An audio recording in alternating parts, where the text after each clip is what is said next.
بسم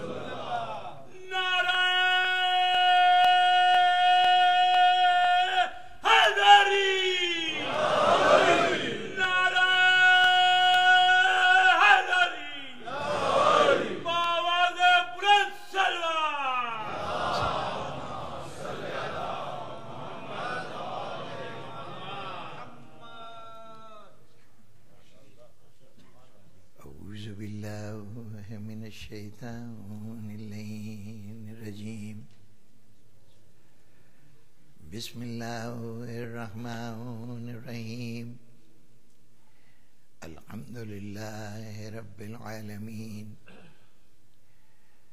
الصلاة والسلام علی اشرف الانبیاء والمرسلین وعلی آلہ وعترتہ وأهل بيته الطيبين الطاهرين المعصومين صلوات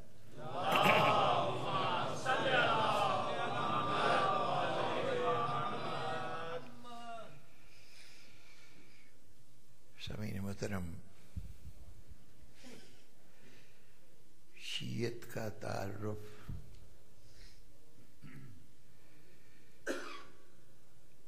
کرانے کا دعویٰ رکھنے والے ہمارے مہربانوں نے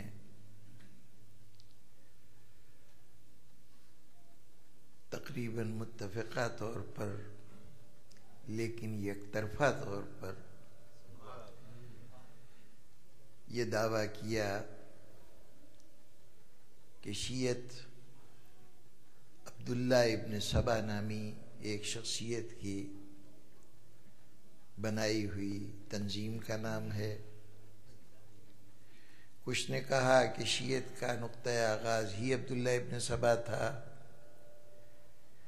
کچھ نے کہا کہ نہیں، شیعہ تو پہلے سے موجود تھے لیکن ان کے عقائد، ان کے نظریات، ان کی آئیڈیولوجیکل ساخت کا ضامن یہ بنانے والا عبداللہ ابن سبا تھا، جو یہودیت سے وصایت کا تصور کہ ہر نبی کا ایک وصی، ایک جانشین ہوتا ہے، عصمت کا تصور کہ ائمہ معصوم ہوتے ہیں، اور رجعت کا تصور کہ گئے ہوئے لوگ واپس آئیں گے۔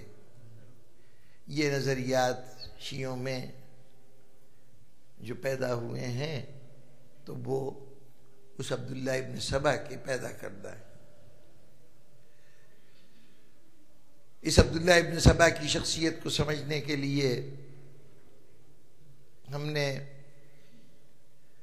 وہاں سے ذکر شروع کیا جہاں سے اس نام سے ہم متعارف ہوئے۔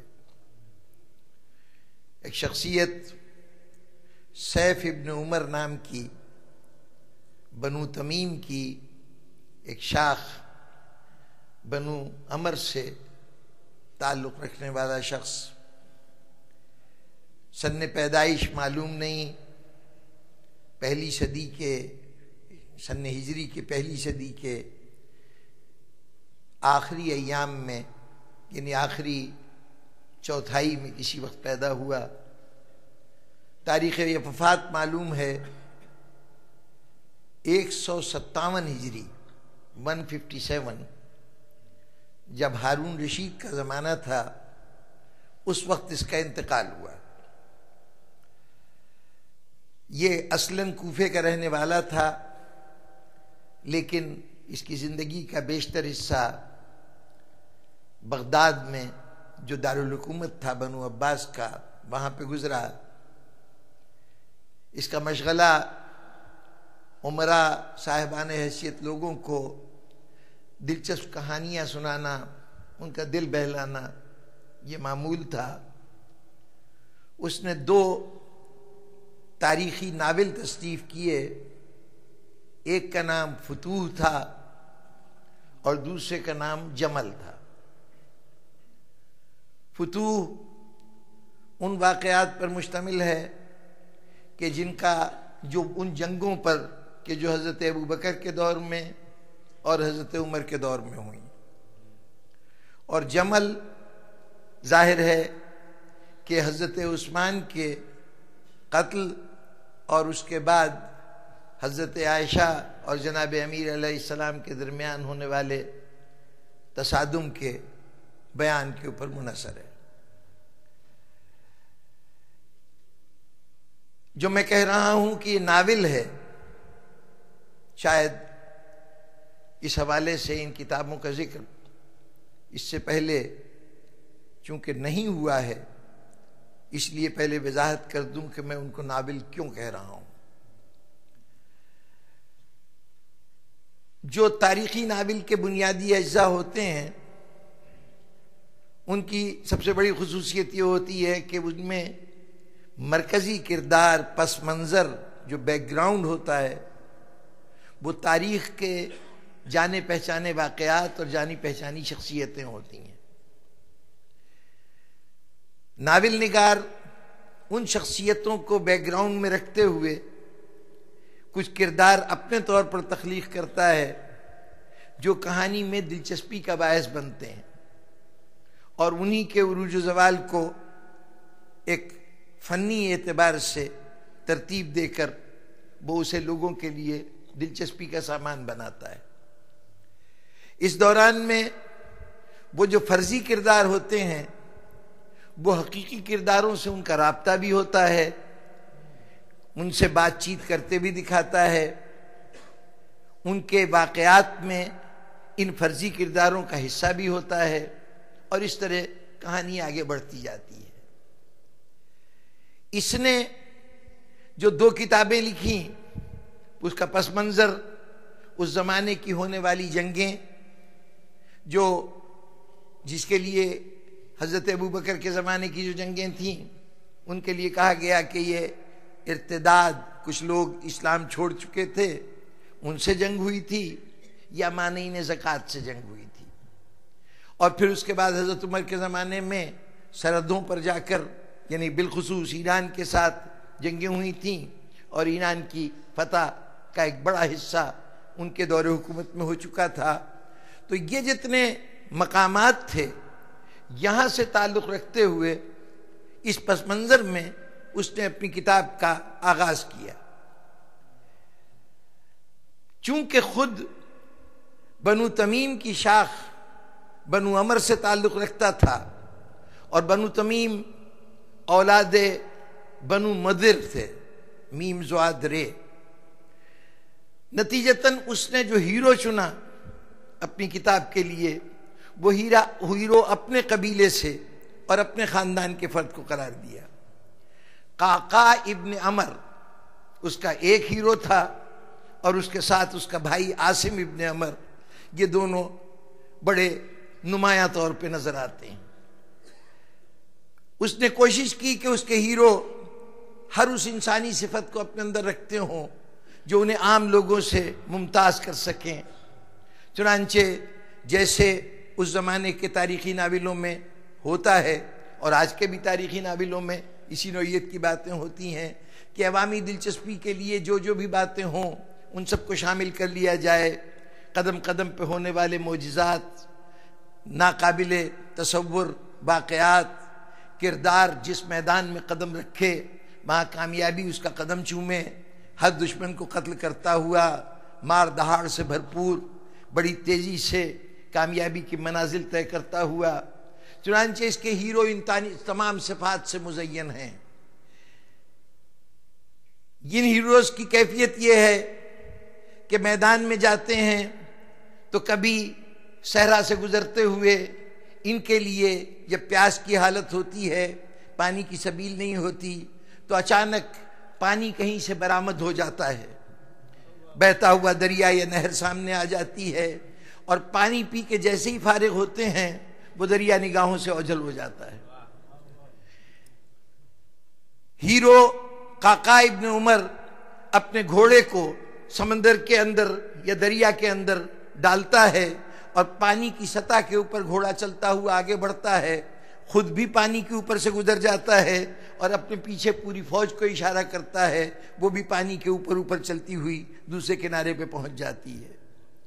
ایک مرحلے پر فوج کو غذا کی ضرورت ہے، وسیلہ میسر نہیں ہے تو اب کسی گاؤں میں اس لیے گئے کہ وہاں کے مویشی حاصل کر کے اپنے فوج کے لیے غذا کا سامان کریں.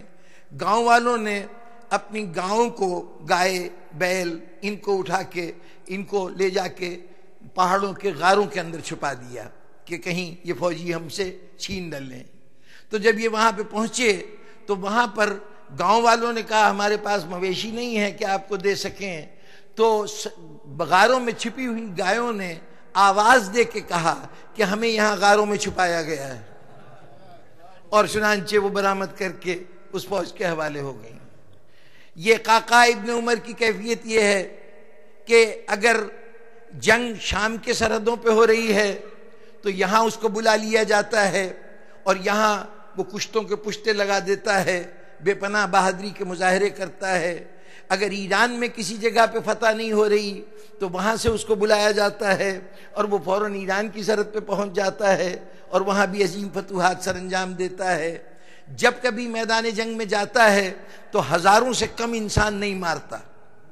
اس کا کمال یہ ہے کہ وہ جب بھی قتل و غارت گری پہ اترتا ہے تو ہزاروں افراد کا خون بہاتا ہے. روایتاً کہا جاتا ہے کہ خون کے دریا بہا دیے گئے. اس کے ہاں یہ روایتاً نہیں ہے، بلکہ جو بھی لڑائی ہوتی ہے چھوٹے سے گاؤں میں چند افراد کے ساتھ ہونے والی لڑائی میں اتنا خون بہتا ہے کہ باقاعدہ اس کے اندر گھوڑوں کے سم ڈوب جاتے ہیں، اتنا خون بہایا جاتا ہے. اس طرح کی باتیں ہر جگہ، بے پناہ خونریزی، بے پناہ آدمیوں کا مارا جانا. کوئی لڑائی ایسی نہیں ہے جس میں ہزاروں سے کم آدمی مارے جاتے ہوں. اس طرح کے بیانات، اب سوچ لیجئے کہ ان تمام بیانات کا کرنے والا داستان گو ہے یا حقیقت بیان ہے؟ ظاہر ہے مورخ نہیں ہو سکتا. اچھا، جب وہ یہ واقعات بیان کر رہا ہے تو اسے قدم قدم پر کرداروں کی ضرورت ہے، افراد کی ضرورت ہے. چنانچہ وہ بے تکلف، چونکہ زمانہ وہ ہے کہ جتنے بھی لوگ ہیں وہ یا تو صحابہ کرام ہیں یا تابعین ہیں. حضرت ابوبکر اور حضرت عمر کا دور ہے، حضور صلی اللہ علیہ وسلم کے فوراً بعد کا زمانہ ہے. تو اس زمانے میں جو شخص بھی جوان ہوگا، میدان جنگ میں لڑنے کے قابل ہوگا، اسے یہ شرف حاصل ہوگا کہ اس نے حضور کی زیارت کی ہوگی. تو اسے جہاں خالی جگہ نظر آتی ہے، جہاں بلینکس کو فل کرنا ہے، وہاں پر بے دریغ صحابی پیدا کر دینا اس کے بائیں ہاتھ کا کھیل ہے. وہ صحابیوں پر صحابی بناتا جاتا ہے اور پھر اپنی بیان کو وزندار بنانے کے لیے عربوں میں قاعدہ یہ تھا کہ، اور یہ اب بھی پایا جاتا ہے کہ جب کہ کوئی اپنا تعارف کرانے لگتا ہے تو صرف اپنا نام نہیں بتاتا، اپنے باپ کا نام بتائے گا، اپنے دادا کا نام بتائے گا، اور اگر اس پہ نہ پہچانا جائے تو پھر اس کے بھی باپ کا نام تک شجرہ اپنا پورا سنا دیتا ہے.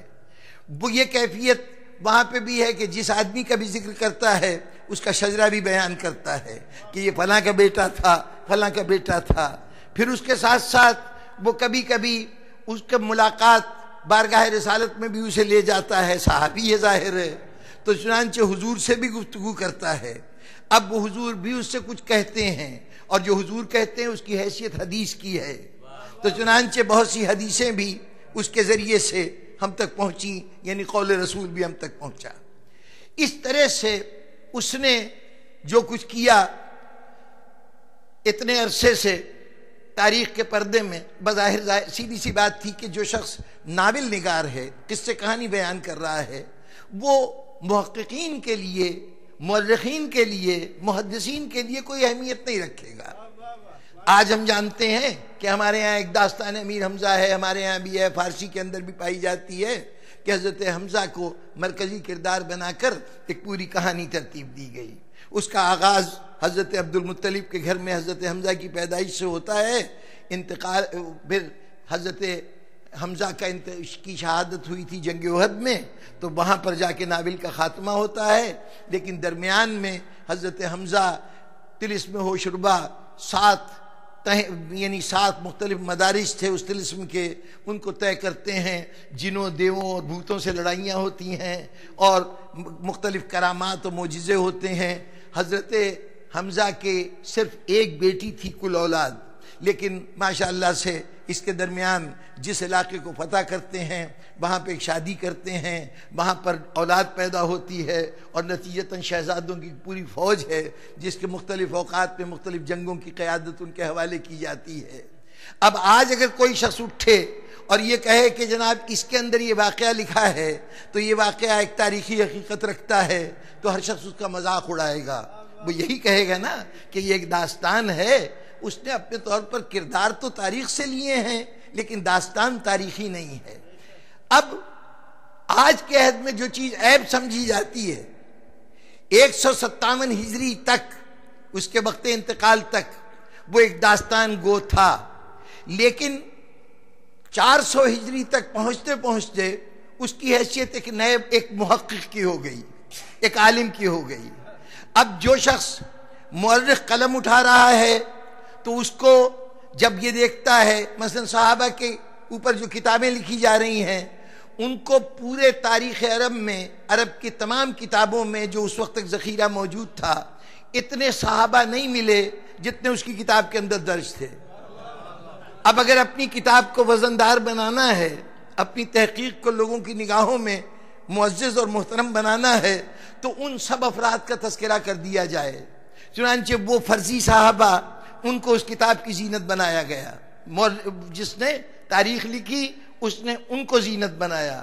جو جغرافیہ اس دور کا لکھنے بیٹھا تو جو فرضی علاقے، فرضی مقامات کا تذکرہ اس نے کیا تھا، جگہ جگہ نئے گاؤں، نئے شہر اس نے اپنے ناول میں بیان کیے تھے، اس کو بڑے اعتماد سے بیان کیا گیا کہ فلاں جگہ یہ شہر ہوتا تھا، فلاں جگہ یہ مقام ہوتا تھا۔ وہ برطانیہ میں سر آرتھر کانن ڈائل نے ایک ناولوں کا سلسلہ شروع کیا تھا، شرلک ہومز کے ایک جاسوس کی حیثیت سے کردار تھا، تو جو اس کی جگہ تھی اس جگہ کو بھی آج سمجھا جاتا ہے کہ سچ مچ اس کے رہنے کی جگہ وہی ہوگی، اور سنا ہے کہ وہاں پر باقاعدہ مکان بنا کے اور اس کے اندر وہ علامتیں بھی رکھ دی گئی ہیں، ان کی پسندیدہ چیزیں، ان کا پینے والا پائپ، ان کی مخصوص کرسی وہ بھی رکھ دی گئی ہے، اور اس طرح سے کوشش کی گئی ہے کہ داستان حقیقت بن جائے۔ تو انہوں نے تو اپنے ایک مصنف کی بات کی قدر کرتے ہوئے کوشش کی کہ اس کا بنایا ہوا ماحول پیدا کر دیں، یہاں پر ان تمام چیزوں کو اپنی کتابوں کی زینت بنا لیا گیا۔ اس کے بیان کردہ فرضی مقامات جغرافیہ کی بنیاد بن گئے، اس کے بیان کردہ فرضی شخصیتوں کے نام بحیثیت صحابی کے آنے لگے، اور جو اس نے قول رسول کہیں نقل کیا تھا اپنے طور پر اپنے مصنوعی کرداروں سے گفتگو، اس کو حدیث کا درجہ دے کے سب سے پہلے جو ہماری 6 بنیادی کتابیں ہمارے بھائیوں کی ہیں حدیث کی، اس میں ترمذی شریف ایک واحد کتاب ہے جس میں سیف ابن عمر کی بیان کردہ ان روایتوں کو بطور حدیث کے درج کیا گیا ہے۔ اور پھر اس کے بعد اللہ کے فضل سے سن 625 ہجری میں ایک شخصیت اور ہمارے سامنے آئے کہ حاکم نیشا پوری، انہوں نے بھی ان روایات کو بطور حدیث کے نقل کیا۔ پھر بر صغیر کی ایک شخصیت تھے ملا متقی کہ جنہوں نے کنز العمال ایک کتاب لکھی جس کی حیثیت بخاری اور مسلم کے برابر سمجھی جاتی ہے، اس میں بھی اس کی بیان کردہ حدیثیں درج ہو گئی ہیں۔ اب بظاہر ایک ناول نگار آدمی کے بیان کردہ واقعات کی کوئی حیثیت نہیں تھی، نہ وہ واقعات تاریخی تھے، نہ وہ افراد تاریخ حقیقیت رکھتے تھے، نہ وہ مقامات کا کوئی وجود تھا، اور نہ وہ احادیث کی حیثیت رکھتی تھیں جو قول وہاں پہ تھے، لیکن ان سب کو انہوں نے نقل کر دیا۔ اب محدثین جن کا کام تھا کہ وہ حدیثوں کو پرکھیں، اس میں ہمیں ان محدثین کو یقیناً احترام کی نظر سے دیکھنا چاہیے کہ جو اور اس کے علاوہ راوی نظر آتے ہیں ہمیں اس پہ اختلاف پایا جاتا ہے کہ ایک راوی کو ایک شخص کہتا ہے کہ یہ ناقابل اعتبار ہے، دوسرا کہتا ہے کہ نہیں صاحب یہ تو بڑا بھروسے کا آدمی ہے۔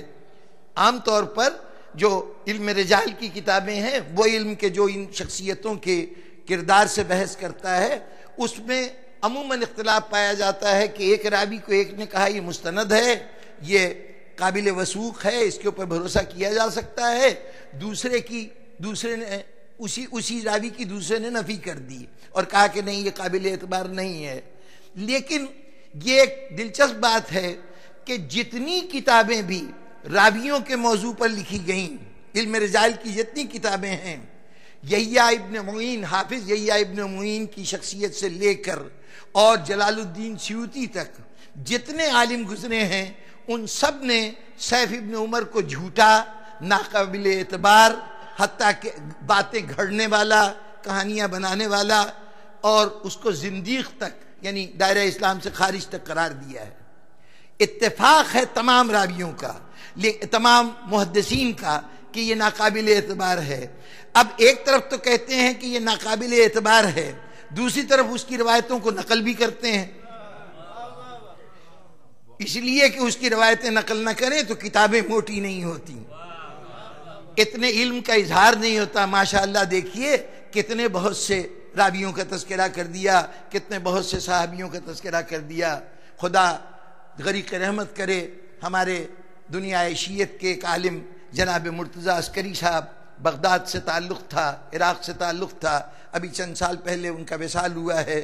ایک جناتی شخصیت، ایسی غیر معمولی شخصیت کہ جنہوں نے بے پناہ ایسی تحقیقات کی کہ جو اس سے پہلے کسی کی نظر نہیں گئی تھی۔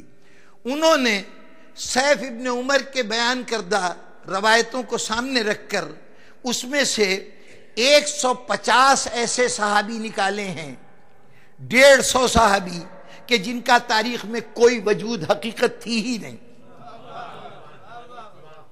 150 صحابی ان کی کتاب ہے، 150 جعلی صحابہ، 4 جلدوں میں کتاب ہے، عربی میں موجود ہے، فارسی میں موجود ہے، اردو کے اندر بھی اس کا ترجمہ ہو چکا ہے۔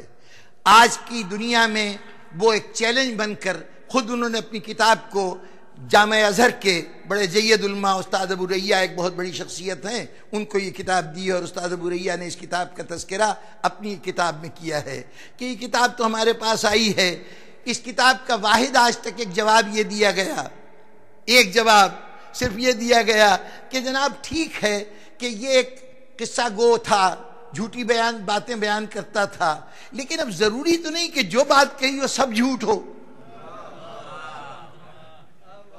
اب صرف یہ کہہ کر اس کا دفاع کیا جائے، اس میں یا تو طے کر لیجئے کہ کون کون سی بات ہے جو جھوٹ نہیں ہے، اور وہ وہی بات ہو سکتی ہے کہ جو اس سے پہلے، دیکھیے 157 ہجری میں اس کا انتقال ہوا سیف ابن عمر کا، اس کا مطلب ہے کہ اس نے جس وقت اپنی کتاب تصنیف کی ہوگی وہ 100 ہجری کے قریب کا واقعہ ہوگا۔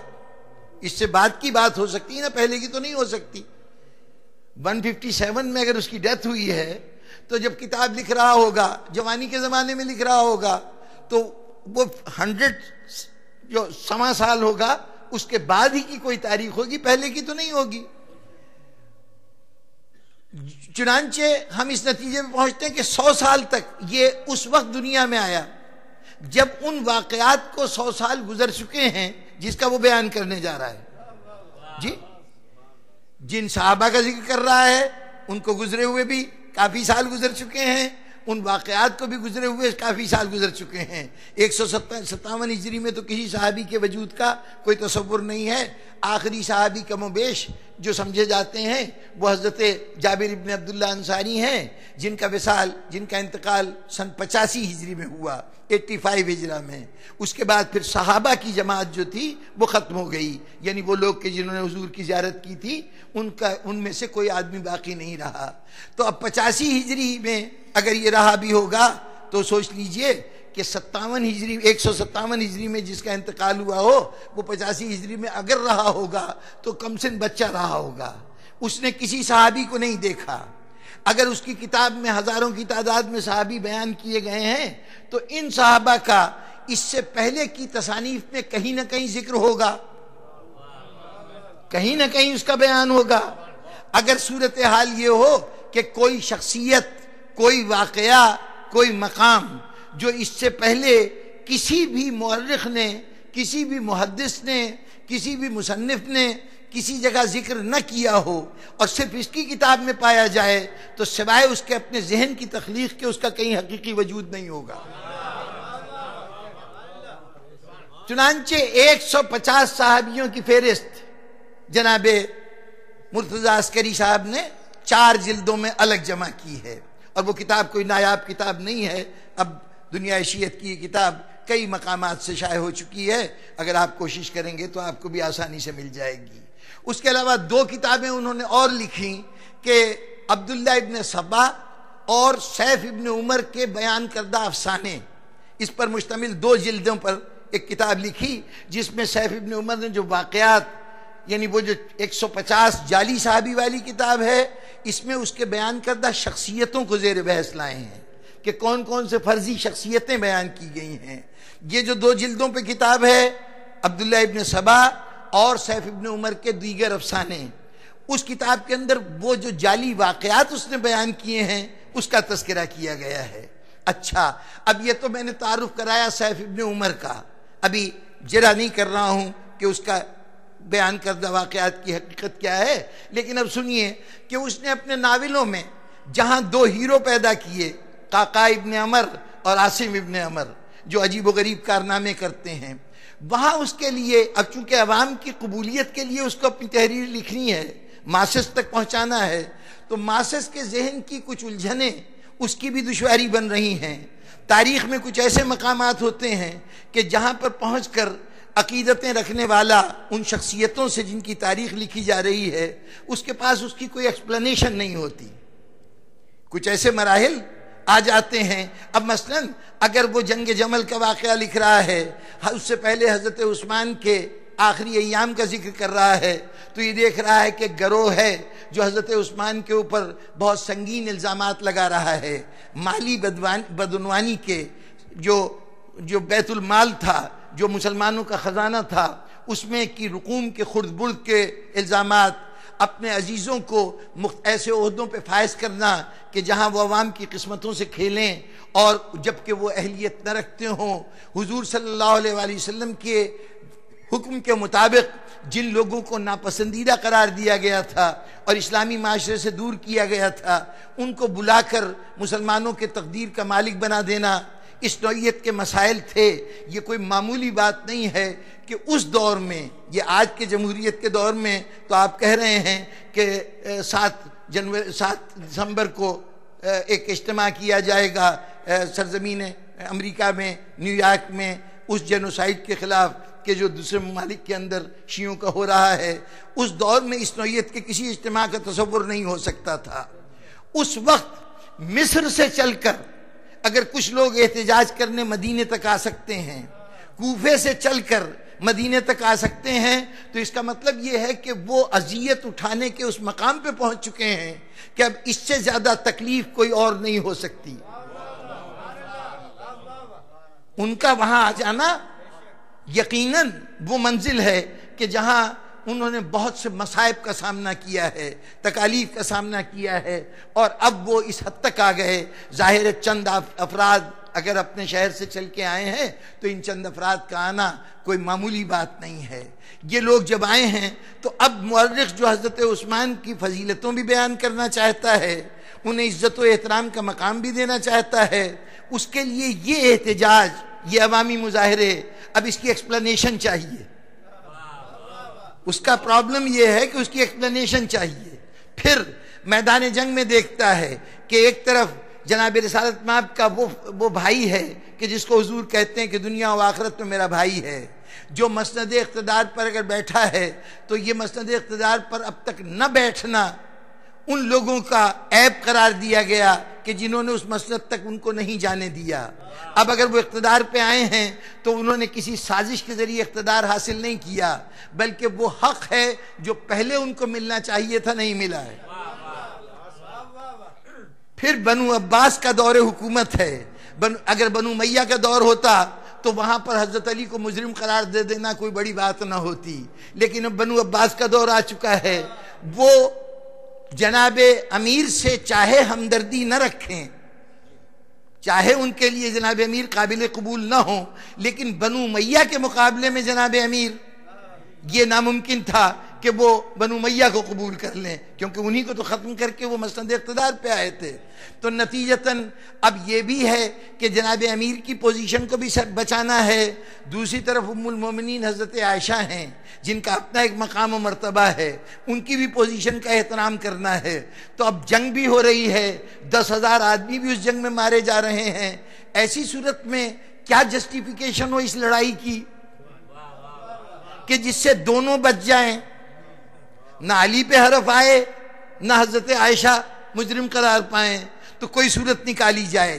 اس کے لیے اس نے ایک اسکیپ گوٹ کریٹ کی، ایک بچاؤ کا سامان پیدا کیا، اور اس بچاؤ کے سامان کا نام ایک پراسرار شخصیت کو اس نے متعارف کرایا۔ اس شخصیت کا نام تھا عبداللہ ابن سبا۔ جہاں گتھی الجھ جائے، جہاں مسئلہ حل نہ ہوتا ہو، وہاں فوراً عبداللہ ابن سبا کو لے آئے۔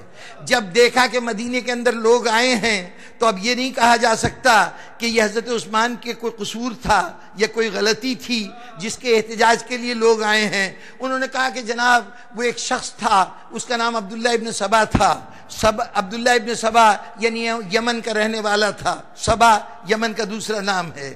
آپ نے شیبہ کا لفظ سنا ہوگا، جو کوئین آف شیبہ کے نام سے ملکہ بلقیس جو حضرت سلیمان کے زمانے میں آئی تھیں، وہ اسی یمن کے علاقے سے آئی تھیں، تو یہ یمن کا دوسرا نام ہے۔ تو عبداللہ ابن سبا سے بظاہر مراد یہ ہے، عبداللہ کہنے کو تو پراپر ناؤن نظر آتا ہے، لیکن یہ پراپر ناؤن ہونے کے ساتھ ساتھ کامن نیم بھی ہے۔ حکم شریعت بھی ہے کہ جب تک جب بچہ پیدا ہو تو 7ویں دن اس کا نام رکھا جائے، اور جب تک اس کا نام نہ رکھا جائے اس وقت تک اس کو عبداللہ کہا جائے۔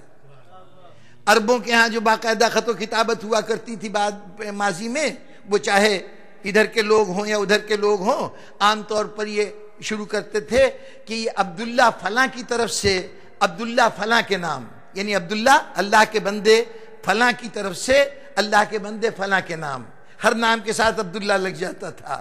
جس آدمی کی سے واقفیت نہ ہو، نہ جانتے ہو، اس کو ابو عبداللہ کہہ کے پکارا جاتا ہے۔ یہ آج بھی ان کا رواج ہے، یعنی یہ کامن نیم کے طور پر بھی استعمال ہوتا تھا لفظ عبداللہ۔ عبداللہ ابن سبا ایک اللہ کا بندہ جو یمن سے تعلق رکھتا ہے، سمجھئے؟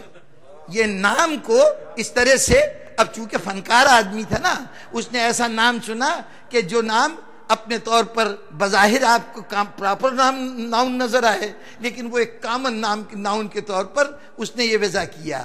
اب اس کا یہ عجیب و غریب آدمی ایسا ہے کہ وہ کبھی مصر میں پہنچتا ہے، وہاں کے لوگوں کو بھڑکاتا ہے، کبھی وہ یمن، کبھی وہ کوفے میں پہنچتا ہے، عراق میں، وہاں کے لوگوں کو اکساتا ہے حکومت کے خلاف، اور پھر اتنا زیادہ پر اثر ہے کہ مدینے میں آ کے حضرت عمار یاسر جیسی شخصیت، حضرت ابوذر جیسی شخصیت، طلحہ و زبیر جیسی شخصیتیں، حضرت عائشہ جیسی شخصیتیں، ان کو بھی وہ حضرت عثمان کے خلاف کر دیتا ہے۔ اتنا زیادہ اثر رکھنے والا وہ آدمی۔ یہاں پر اب جو کچھ بھی مدینے کے اندر ہو رہا ہے، حضرت عثمان کے قتل کا جو اہتمام ہو رہا ہے، وہ سارا اس کی پھیلائی ہوئی شرارت تھی جس کے تحت لوگ جمع ہوئے تھے۔ یہاں کا مسئلہ حل ہو گیا۔ اب جب جنگ جمل کی بات آئی تو وہاں پر علی کو بھی بچانا ہے، عائشہ کو بھی بچانا ہے، تو کیا کیا جائے؟ اس نے کہا کہ یہ جو عبداللہ ابن سبا تھا، اس نے اپنے ساتھیوں کو 2 حصوں میں تقسیم کر دیا تھا۔ کچھ علی کی فوج میں شامل ہو گئے تھے، کچھ حضرت عائشہ کی فوج میں شامل ہو گئے تھے۔ دونوں حضرت عائشہ اور حضرت علی وہ تو مسئلے کو سمجھ گئے تھے کہ ہمیں غلط راستے پہ ڈالا گیا ہے، چنانچہ وہ لوگ تو آپس میں صلح کرنا چاہ رہے تھے۔ اس نے جب دیکھا کہ یہ دونوں صلح کر رہے ہیں تو ایک دن رات کو اس کے آدمیوں نے حضرت عائشہ کی فوج سے نکل کر علی کی فوج پہ حملہ کر دیا، علی والوں نے حضرت عائشہ پہ حملہ کر دیا، اور اس کے نتیجے میں جنگ جمل ہو گئی، 10,000 آدمی مارے گئے۔ یہ وہ فرضی کردار تھا جو تخلیق کیا تو اس نے تخلیق کیا۔ آج کم از کم ہمارے اس عالم کی عظمتوں کو داد دیجئے کہ جس نے یہ 150 صحابہ کی فہرست بھی دی ہے، اور کئی واقعات، اس واقعے کے علاوہ بھی کئی واقعات ہیں کہ جو اس نے فرضی طور پہ بیان کیے تھے۔ ظاہر ناول ہے، قصہ کہانی ہے، تو اس میں واقعات فرض کر کے ہی بیان کیے جائیں گے۔ اس نے ان پہ جرا کیا کہ ان میں سے ان واقعات کا سراغ دکھائیے کہ اس کے وجود سے پہلے، سیف ابن عمر کے وجود سے پہلے کسی کتاب میں ان صحابی کا ذکر ہو، کہیں کوئی حوالہ ہو، ان واقعات کے متعلق کسی نے کچھ کہا ہو۔ اگر کسی نے کچھ نہیں کہا تو اس کا مطلب یہ سب کچھ فرضی ہے۔ یہ کتابیں دنیا اسلام کی وہ 3 زبانیں کہ جس میں تمام اسلامی لٹریچر موجود ہے. بھئی بنیادی زبان عربی ہے، اس میں یہ کتاب لکھی گئی تھی. اس کے بعد جس زبان میں اسلامی لٹریچر سب سے زیادہ ٹرانسلیٹ ہوا وہ فارسی زبان ہے، اور اس کے بعد جس زبان میں سب سے زیادہ ٹرانسلیٹ ہوا ابھی تک وہ اردو زبان ہے. ان تینوں زبان میں یہ کتاب موجود ہے. پوری دنیا کے اندر یہ کتاب سرکولیٹ ہوئی. براہ راست یہ کتابیں بھیجی گئیں ان علماء کو کہ جو دین کے سب سے زیادہ اس مرکز پہ بیٹھے ہوئے ہیں جہاں کی اس بات کو سند سمجھا جاتا ہے کہ جناب یہ جامع ازہر کے شخصیت ہیں، انہوں نے یہ بات کہی ہے. استاد ابو ریا، اب یہ وقت نہیں ہے کہ ان کا میں تعارف کراؤں، بہت جید شخصیت ہیں سرزمین مصر کے جامع ازہر سے تعلق رکھنے والے. ان کو یہ کتابیں بھیجی گئی ہیں. آج تک دنیا اہل سنت کی طرف سے کسی محقق نے نہ تو ان صحابیوں کو حقیقی ثابت کیا، نہ کسی نے عبداللہ ابن سبا کے رد کی یہ ساری روایتوں کو کہیں چیلنج کیا. بس اب اپنی یعنی صرف ایک راگ ہے جسے مستقل الاپ رہے ہیں کہ شیعت عبداللہ ابن سبا نے پھیلائی. پہلے عبداللہ ابن سبا کے وجود کو تو ثابت کرو، اس کے بعد شیعت کے اوریجن کو ان سے وابستہ کرو.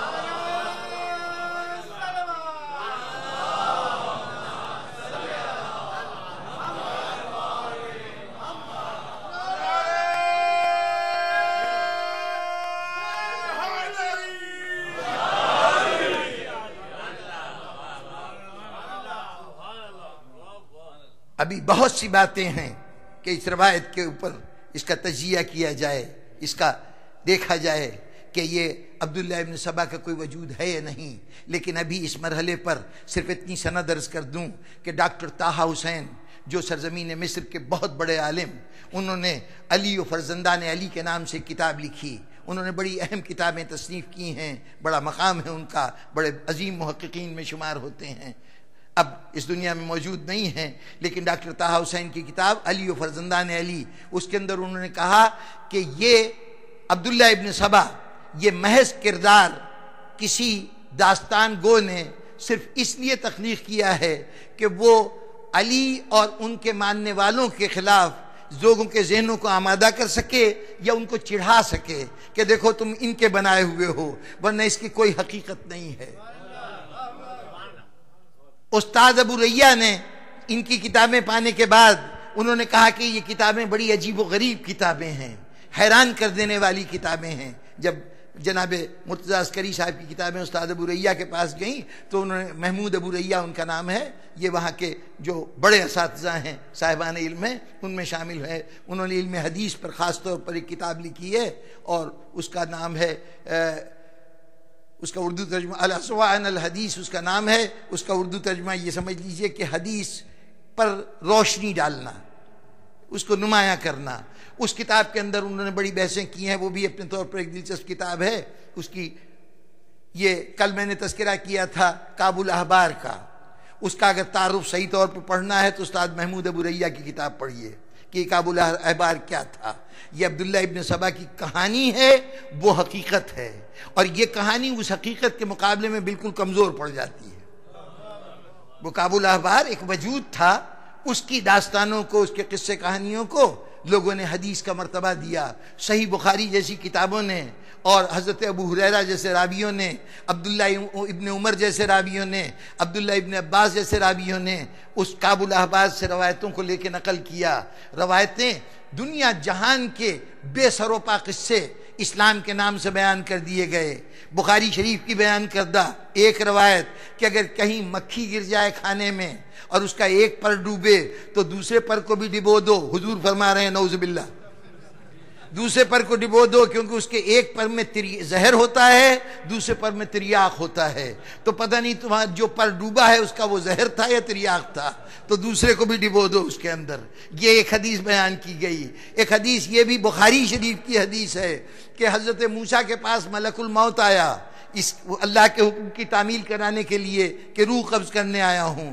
جب اس نے کہا کہ حضور مجھے اللہ نے بھیجا ہے کہ آپ کی روح قبض کروں، تو حضرت موسیٰ کو غصہ آ گیا، اتنی زور سے تماچا مارا کہ حضرت موسیٰ وہ اس ملک الموت کی آنکھ نکل گئی. وہ اپنے ہاتھ پہ ہاتھ رکھے، آنکھ رکھے ہوئے اللہ کے بارگاہ میں پہنچا، پروردگارا کس جلالی کے پاس بھیج دیا تھا. وہ اللہ نے پھر آنکھ واپس کی اور کہا کہ پھر جاؤ جا کے کہو کہ اچھا بھائی موسیٰ کتنے دن اور رہنا چاہتے ہو, کتنی عمر اور چاہتے ہو؟ موسیٰ نے کہا اچھا اگر میں کچھ بتا دوں کہ اتنے دن اور چاہیے تو کیا اس کے بعد پھر مرنا پڑے گا؟ انہوں نے کہا جی مرنا تو بہر صورت پڑے گا. تو انہوں نے کہا کہ اچھا پھر مرنا ہی ہے تو پھر کل کیوں آج ہی مر جاؤں میں. تب جا کے انہوں نے موت کو قبول کیا. اللہ رے یہ نبی دیکھیے, یہ فرشتہ دیکھیے, اور وہ اللہ دیکھیے, یعنی تینوں کی حیثیتیں اب یہ حدیث کہہ کے بیان کی جا رہی ہے. یہ باتیں قول رسول کی ذات سے نسبت دے کے بیان کی جا رہی ہیں, اور حضرت ابو ہریرہ جیسے ذمہ دار صحابی اس کو بیان کر رہے ہیں, اور بخاری جیسے مستند ترین شخصیت اس کو نقل کر رہے ہیں. اب بتائیے کہ اگر یہ داستانیں آج امام بخاری کے ذریعے سے ہم تک پہنچ رہی ہیں تو سیف ابن عمر کی بیان کردہ کہانیاں اگر ہم ان کو کہانی کہتے ہیں تو آپ کو پریشانی کیوں ہوتی ہے؟ تحقیق تو کیجئے کہ ان کا حقیقت سے کوئی تعلق ہے کہ نہیں.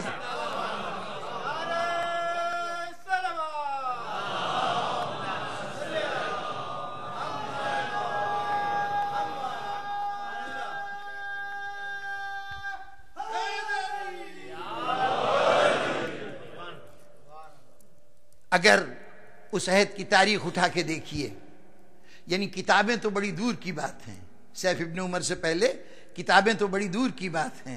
اس عہد کے کسی بھی عالم نے, کسی بھی صحابی نے کہیں تذکرہ نہیں کیا عبداللہ ابن سبا کا.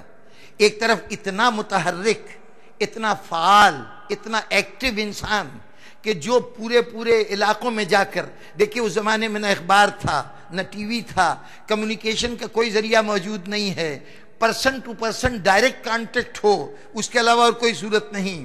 ایک فرد واحد اتنے طاقتور ہو جائے کہ وہ مصر کے لوگوں کو حکومت کے خلاف بھڑکا دے, اور اس کے بعد پھر وہ عراق آئے, وہاں اجنبی ہے نا, وہاں پر آ کر وہاں کے لوگوں کو بھڑکا دے, ان علاقوں سے کوئی تعلق نہ ہو, رسول کے جید ترین صحابیوں کو صراط مستقیم سے ہٹا دے اور خلیفہ وقت کے خلاف کر دے.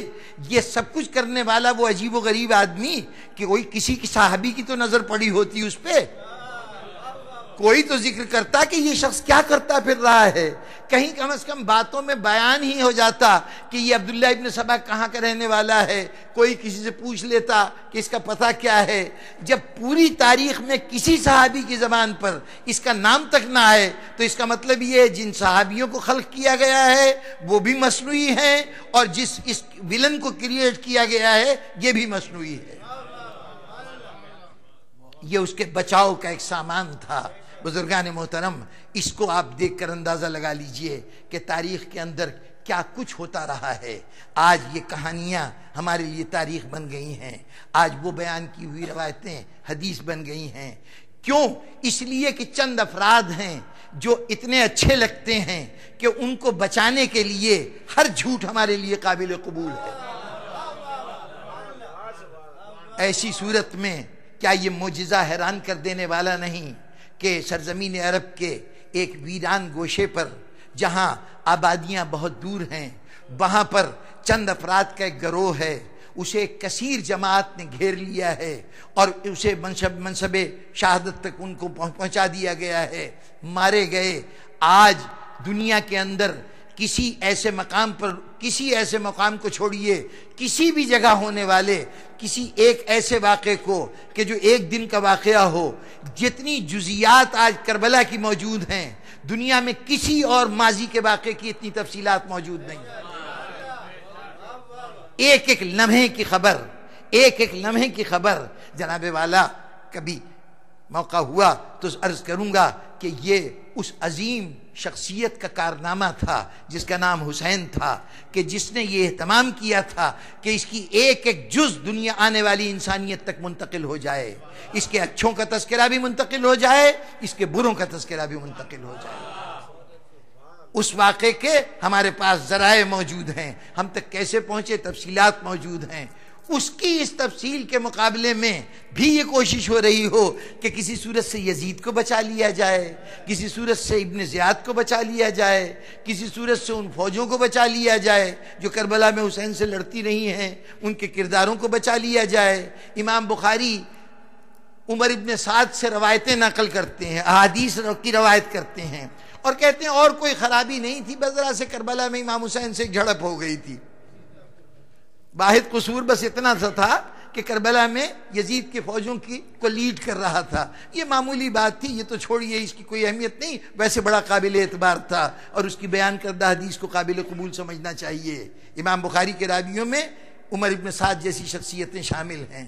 تو یہ جہاں لوگوں کا یہ رویہ ہو، وہاں پر بے ضرر قسم کے کسی ایک مسلک کے خلاف بیان کیے گئے ایک ایسی شخصیت کا وجود کہ جس شخصیت کو مان لینے سے اس فرقے کی بھی بدنامی ہو جاتی ہے، تالیاں بجانے کا بھی موقع مل جاتا ہے کہ ہم نے دیکھیے اس کی حقیقت کو دنیا کے سامنے پیش کر دیا.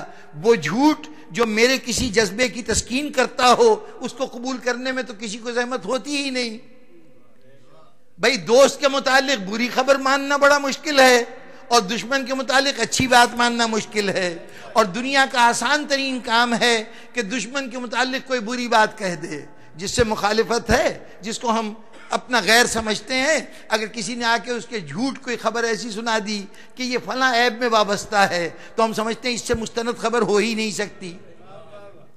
تو اگر جو لوگ شیعوں سے ناراض ہیں ان کے لیے اس سے زیادہ مستند ذریعہ کیا ہو سکتا تھا کہ ایک شخص بتا رہا ہے کہ بھئی ایک آدمی کی وجہ سے دیکھیے کتنی بڑی بڑی شخصیتیں بچ گئیں، کتنی محترم شخصیتیں محفوظ ہو گئیں صرف ایک عبداللہ ابن سبا کے وجود سے. تو ایسے وجود کو کون قبول نہ کرے؟ چنانچہ اور مسلمانوں کی ایک یہ عمومی، یہ تو خیر ویسے انسانی فطرت تو ہے ہی، لیکن اس فطرت کا سب سے زیادہ استعمال ہوا ہے تو مسلمانوں میں ہوا ہے کہ جس سے مخالفت ہو جائے، جو ان کا دشمن ہو جائے، اس کے متعلق جتنی جھوٹی داستانیں ہو سکتی ہیں گھڑ لیجئے.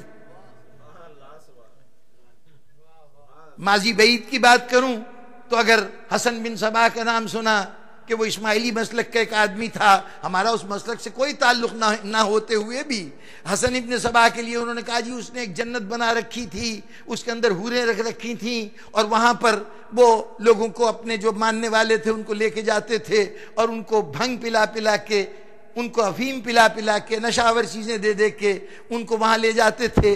وہ خواب کسی حالت میں وہاں پہنچتے تھے اور وہاں حوروں سے ملاقات ہوتی تھی، جنت کی فضا ہوتی تھی. واپس آتے تھے تو وہ کہتے تھے کہ اللہ نے ہمیں یہ شرف عطا کیا کہ ہم جنت میں گئے تھے. اس قسم کی باقاعدہ ایک شخصیت تھے عبدالحلیم شرر، انہوں نے ناول لکھ دیا فردوس بری کے نام سے کہ جس کے اندر ان قصے کہانیوں کو جمع کر کے اس کو ایک مرکزی کردار بنا دیا.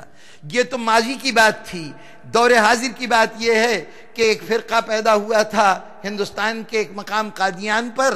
وہاں سے جب ہندوستان سے اور پاکستان الگ ہوئے تو وہ لوگ وہاں سے شفٹ ہو کر پاکستان کے علاقے ربوہ میں آ کے آباد ہوئے. وہاں پر انہوں نے ایک قبرستان اپنے لیے بنایا. ہر جگہ جہاں آبادی ہوگی وہاں قبروں کی بھی گنجائش ہوگی. قبریں بنائیں، اس کا نام انہوں نے جنتی روضہ رکھ دیا. قبرستان کا نام جنتی روضہ رکھ دیا. ہمارے پاکستان کے بیشتر مسلمانوں نے اس جنتی روضے کو جنت میں بدل دیا کہ صاحب وہاں تو جنت موجود ہے. انہوں نے حوریں رکھی ہیں، لوگوں کے دل بہلانے کا سامان رکھا ہے، اور جس کو وہ اپنے مرزائی بنانا چاہتے ہیں، قادیانی بنانا چاہتے ہیں، وہ اس کو اس جنت کی سیر کرا دیتے ہیں اور چنانچہ وہ ان کے عقیدے میں شامل ہو جاتا ہے. یعنی ہمارے ہاں بات کا پتنگڑ بنانا، پھیلا دینا دشمن کے متعلق یہ عام بات ہے.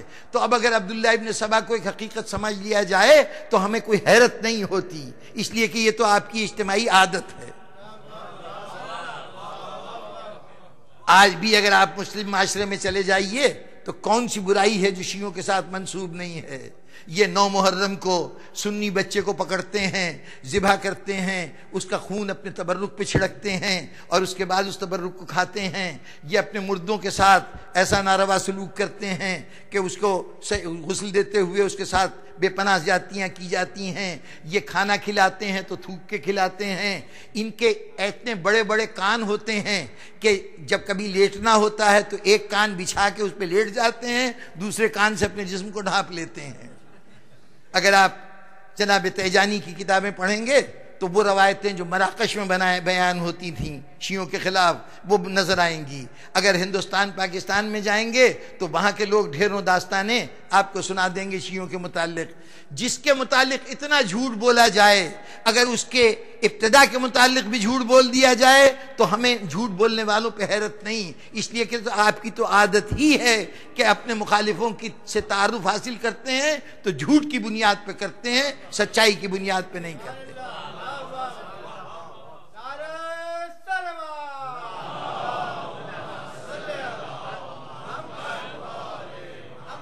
بسامعین محترم، آج بہت زحمت دے لی میں نے آپ حضرات کو، وقت کے اعتبار سے نہیں، بیان کے اعتبار سے ذرا ثقیل صلح دینے والا بیان. لیکن یاد رکھیے، میں نے کل کہا تھا کہ یہ میری مجبوری ہے کہ وہ چیزیں جو آپ کو کتابوں میں پڑھنی چاہیے تھیں، اب یہ اس منبر کی مجبوری ہو گئی ہے کہ جب آپ کی رسائی کتابوں تک نہیں تو ہم ان کتابوں کو لے کے آپ تک آئیں. ہمیں گفتگو کے خوشگوار ہونے یا ناخوشگوار ہونے کی پرواہ نہیں کرنی چاہیے. حقائق کی آگہی جہاں تک ہو سکے وہ کی جانی چاہیے.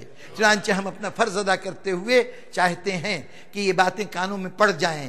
کہیں عبداللہ ابن سبا کا نام سنیں تو نہ کہیں آپ کی کتابوں میں ہے، نہ کسی جگہ حوالہ ہے، نہ کبھی کسی عالم کی زبان سے آپ اس کے لیے کوئی اچھا کلمہ سنیں گے، نہ کوئی اس کا قول آپ کے سامنے دہرایا جائے گا. اب جب دشمن اچانک یہ نام لے گا تو آپ چونک اٹھیں گے، یہ کیا بات ہے؟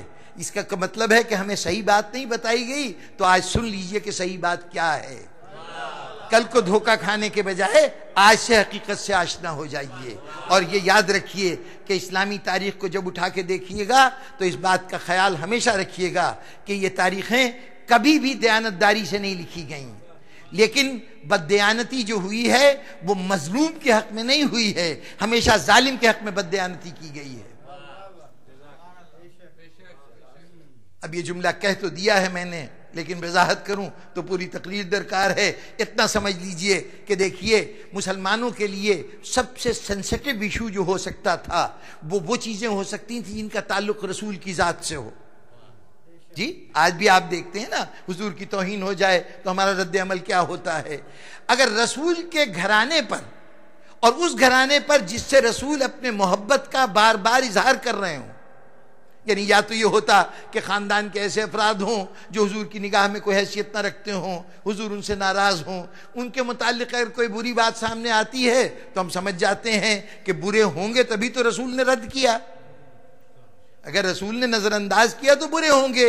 جن کو رسول کہیں کہ یہ میرے آنکھوں کا نور ہیں، یہ میرا وجود کا حصہ ہیں، میں ان سے ہوں، یہ مجھ سے ہیں، کبھی کندھوں پہ بٹھائیں، کبھی پشت پہ سوار کرائیں، کبھی ان کو لے کر منظر عام پہ آئیں تو دنیا کہے کہ کیا کہنے کتنے خوش نصیب ہیں کہ کتنی اچھی سواری ملی ہے کہ رسول کے کاندھے پہ ہیں. تو رسول کہیں صرف سواری کی تعریف نہ کرو، یہ دیکھو سوار کتنے اچھے ہیں.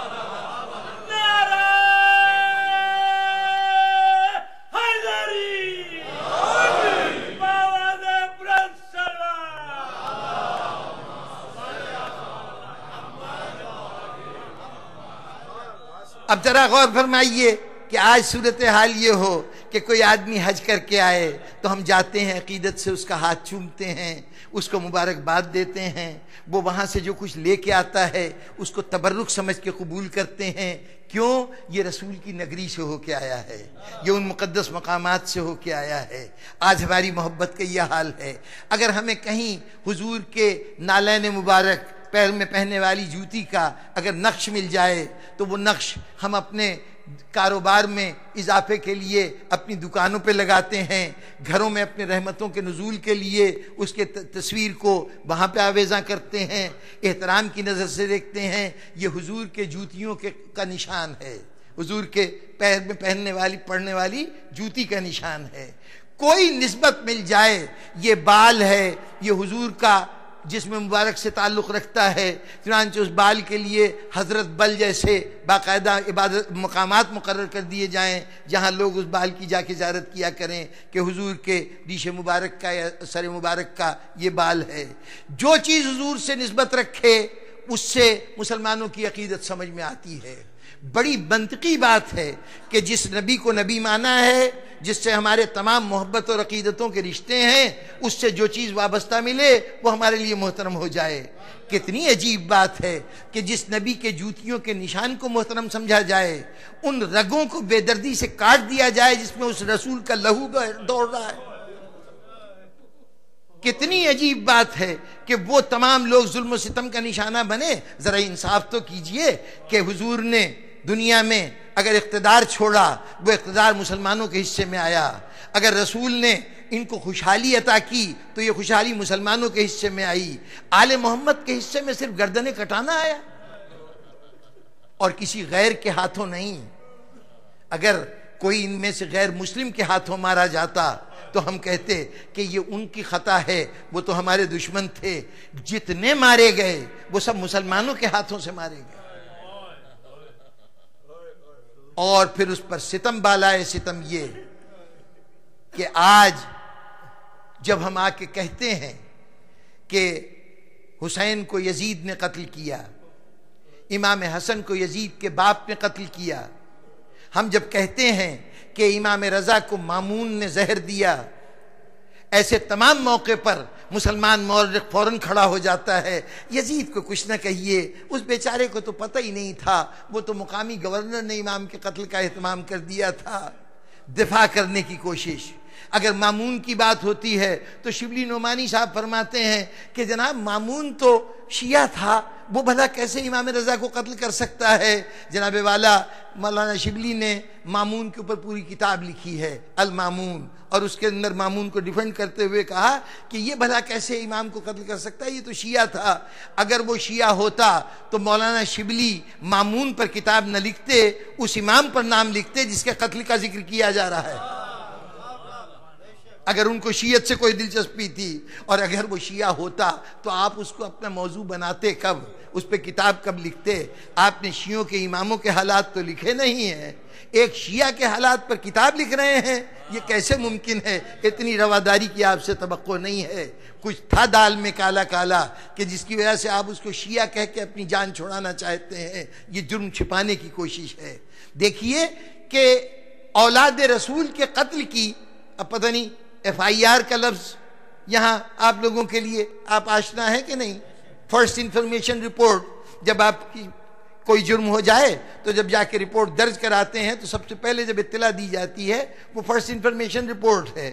پولیس پابند ہے کہ وہ یہ پہلی اطلاع جو آئے اس کو درج کر لے جیسے بھی ہو، ابھی پتہ نہیں کہ سچ ہے کہ جھوٹ ہے، اب وہ تحقیقات بعد میں کرے اور اس کے مطابق کیس تیار کر کے عدالت تک لے کے جائے۔ لیکن ایف آئی آر کو قبول کر لینا ذمہ داری ہے پولیس کی۔ یہ مسلمان دنیا عجیب ہے کہ آل محمد کے خلاف اگر کوئی جرم ہوا ہو تو ایف آئی آر درج کرنے کو تیار نہیں۔ ہم آ کے کہتے ہیں امام حسن شہید ہوئے تو عمر ابو النصر ایک مصر کا عالم ہے، وہ معاویہ کے اوپر کتاب لکھتا ہے، اس کے اندر کہتا ہے معاویہ کو ضرورت کیا تھی کہ حضرت امام حسن کو زہر دے؟ ارے وہ اپنی قدرتی موت مر گئے ہوں گے، اس کو خام خواہ زہر کی خورانی کی داستان بتائی جا رہی ہے۔ یعنی آپ ایف آئی آر درج کرنے کو تیار نہیں۔ بھئی الزام کا جواب بعد میں دیجئے گا، پہلے کم از کم الزام سن تو لیجئے، رجسٹر تو کر لیجئے کمپلینٹ ہماری، اس کے لیے بھی تیار نہیں۔ یہ عجیب مسلمان ہے کہ وہ ان لوگوں کو بچانے کے لیے جن پر قتل اولاد رسول کا الزام آ رہا ہے، اولاد رسول کا دفاع نہیں کرتا، ان مجرموں کا دفاع کرتا ہے۔ یہی دفاع تھا۔ یقیناً واقعہ کربلا تاریخ کے پردے میں گم ہو جاتا، یہ مورخ اگر بیان کرتا تو یقیناً واقعہ کربلا گم ہو جاتا۔ حسین نے کہا میرا ذکر تمہارا محتاج نہیں رہے گا، میں اپنے ذکر کو اس طرح سے دنیا میں چھوڑ کے جاؤں گا کہ بچہ بچہ اس سے باخبر ہو جائے گا۔ یہ اہتمام حسین تھا کہ دیکھیے کربلا میں دیکھنے کو 72 ساتھی حسین کے، 72 ساتھی حسین کے، لیکن یہ بات بار بار سامنے آتی ہے کہ جب شہیدوں کا ذکر ہوتا ہے تو ان کی تعداد، جیسے کل میں نے کہا کہ جی 64 افراد تھے جو کوفے سے شامل ہوئے تھے، 18 بنی ہاشم تھے، تو اب یہ تعداد تو 72 سے بڑھ جاتی ہے۔ 64 میں 18 جمع کیجئے، جی 82 ہو جاتے ہیں، تو 82 ہو جاتے ہیں، تو یہ تعداد بڑھ جاتی ہے۔ تو وضاحت کرنی پڑی، آپ حضرات کے سامنے بھی وضاحت کر دوں تاکہ یہ جملہ، چونکہ اکثر آپ سنتے ہیں کہ 72 شہید تھے، کربلا میں امام کے ساتھی 72 تھے، لیکن جب آپ خود کربلا معلی جاتے ہیں اور جو گنج شہیدہ کے اوپر شہداء کے نام لکھے ہوئے ہیں ان کو شمار کرتے ہیں تو شہداء کی تعداد تقریباً 131 بن جاتی ہے۔ کچھ اور پیمائش کے ذریعے ہیں، ہم نے کچھ اور اصحاب کو گنا ہے، شمار کیا ہے، تو معلوم ہوا کہ 131 نہیں تو کم از کم 121 صحابی ضرور تھے جو کربلا میں شہید ہوئے۔ تو اب وہ 72 بھی کہا جاتا ہے، یہ 121 صحابی بھی ہیں، ان کے اندر وجہ فرق کیا ہے؟ تو یہ بات سن لیجئے، یہ دونوں عدد صحیح ہیں۔ کیسے صحیح ہیں؟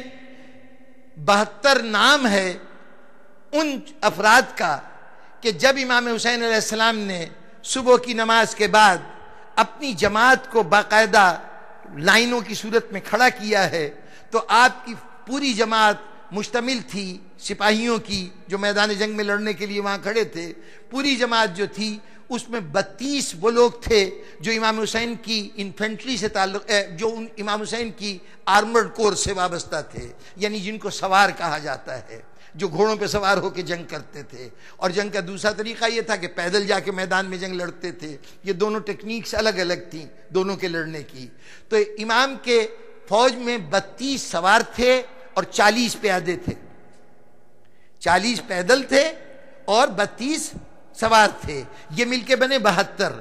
یہ وہ وقت ہے کہ جب ابھی یہ فوج کھڑی کی گئی ہے میدان میں، اس میں امام حسین نے اس کا رائٹ ونگ بنایا، لیفٹ ونگ بنایا۔ امام نے اپنی اس چھوٹی سی جماعت کو جو بظاہر چند افراد پہ مشتمل تھی اس کو فوج سے کم کبھی نہیں سمجھا، اس کو اسی طرح ارینج کیا جیسے کوئی جرنیل اپنی بڑی فوج کو ترتیب دے، تو اس میں تمام اہتمام کیا تھا۔ وہ 32 تھے، لیکن یہ 32 شہید نہیں ہیں، یہ شہداء کی تعداد نہیں ہے، شہید ان کے علاوہ بھی ہیں۔ مثلا ظاہر ان 32 میں حضرت علی اصغر تو شامل نہیں ہوں گے، لیکن شہیدوں میں شامل ہیں۔ حضرت قاسم جو ابھی 13 سال کے ہیں، بالغ بلوغت کی حدود میں ہیں، نہیں آئے ہیں، تو وہ اس میں شامل نہیں ہوں گے۔ اون محمد اس میں شامل نہیں ہوں گے۔ یہ حضرت عباس کا ایک بیٹا محمد نام کا 8 سال کا سن تھا، وہ بھی کربلا کے شہداء میں شامل ہے، وہ ان کے اندر شامل نہیں ہوگا، یہ بچے شامل نہیں ہوں گے۔ پھر ابھی حر نہیں آیا ہے، حر کے ساتھ جو اور لوگ اپنی فوج کو چھوڑ کے آئے ہیں وہ بھی نہیں آئے ہیں، وہ بھی اس فوج میں شامل نہیں ہیں۔ تو شہداء کی تعداد تو 121 یا 131 ہے، لیکن فوجیوں کی تعداد جو امام اس دن کربلا میں لائے تھے وہ 72 تھی۔ واضح ہو گئی نا بات، کہ یہ ذہن سے یہ اشتباہ دور ہو جانا چاہیے۔ بہرطور حسین یہ جو تھوڑے سے افراد کو لے کے آئے تھے، یہ 72 افراد، ان 72 افراد کی ذرا فہرست اٹھائیے تو معلوم ہوتا ہے کہ 21 مختلف قبیلوں کے افراد تھے۔ حسین کی فوج میں 21 قبائل کی بنیاد تھے۔ یزید کی فوج میں کوئی قبیلہ ایسا نہیں تھا جس کا ایک نہ ایک فرد حسین کی جماعت میں موجود نہ ہو۔ اگر بنو اسد یہاں تھے، حبیب ابن مظاہر اور مسلم ابن اوسجہ جیسے، تو وہاں بنی اسد کا دستہ موجود تھا۔ اگر بنو اسد میں زہیر ابن قین جیسی شخصیت یہاں موجود تھے تو بنو اسد میں ایک پوری جماعت وہاں پہ موجود تھی۔ جس قبیلے کے افراد امام کے پاس تھے اس قبیلے کے لوگ سامنے فوج میں بھی موجود تھے۔ گویا دوسرے الفاظ میں امام نے جو تمام قبائل کو اپنے پاس جمع کر لیا تھا جو مقابلے میں تھے، امام کے پیش نظر یہ بات تھی کہ کل کوئی مورخ اس لڑائی کو قبائلی جنگ نہ کہے، یہ نہ کہے کہ ایک قبیلہ دوسرے قبیلے سے ٹکرا گیا۔ دو خاندانوں کی لڑائی نہیں ہے، وہی خاندان کے افراد ادھر بھی ہیں اسی کے ادھر بھی ہیں۔ بنو امیہ کے افراد ادھر موجود تھے امام کی جماعت میں، بس ایک بنی ہاشم ہیں کہ جن کا کوئی فرد یزید کی فوج میں نہیں تھا، باقی تمام دونوں طرف۔ اب وہ بنو امیہ کے جس نمائندے کا ذکر ہونا چاہیے زبان پہ آ گیا ہے، لیکن اب اس وقت تذکرہ نہیں کروں گا، پھر انشاءاللہ کسی وقت گفتگو کے دوران بات آ جائے گی۔ تو تمام قبائلوں کے نمائندے وہاں امام نے جمع کیے۔ یہ کیوں؟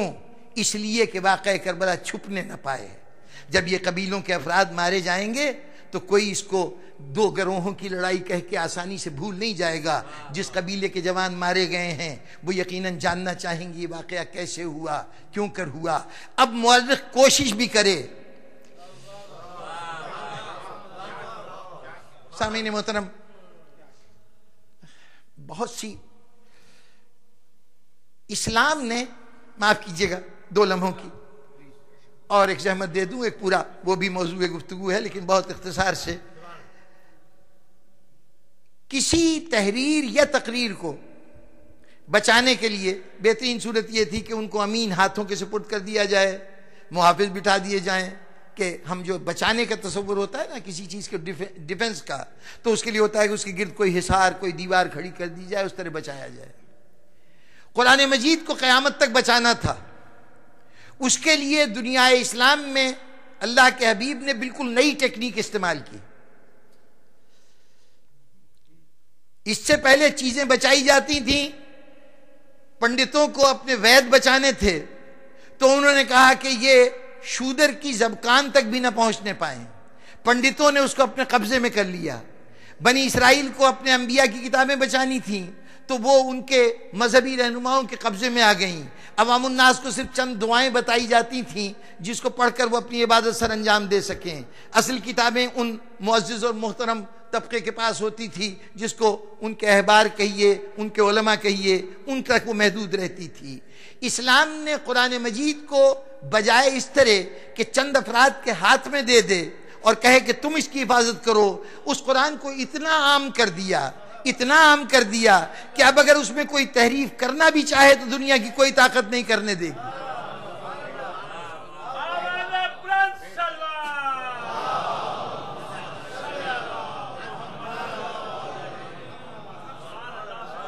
یہ حفاظت کتاب کی بالکل یونیک ٹیکنیک تھی کہ اتنا عام کر دو۔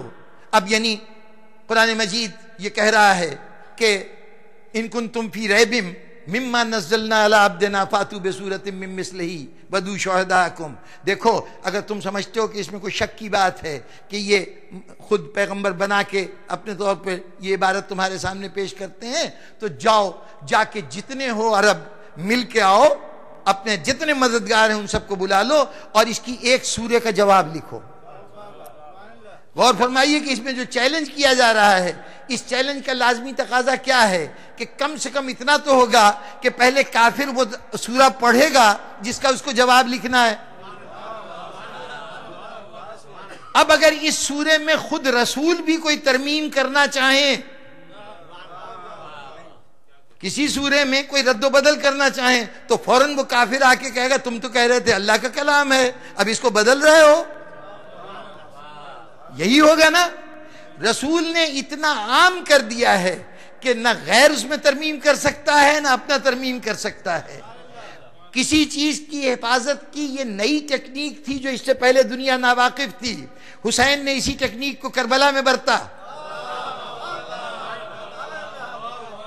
کہ واقعہ کربلا کو اتنا عام کر دو، گلی گلی کوچے کوچے ہر جگہ تذکرہ ہو، کہیں جو جنگ میں حصہ لے کے گئے ہیں وہ جا کے تذکرہ کریں، اور جہاں وہ تذکرہ نہ کریں تو اس جنگ کا جو نشانہ بنے ہیں وہ جگہ جگہ جا کے درس دیں گے کہ کربلا میں کیا ہوا تھا۔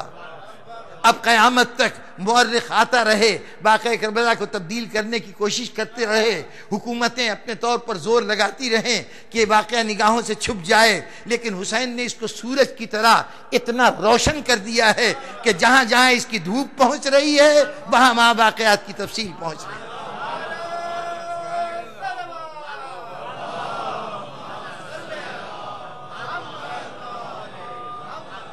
مسامعین محترم،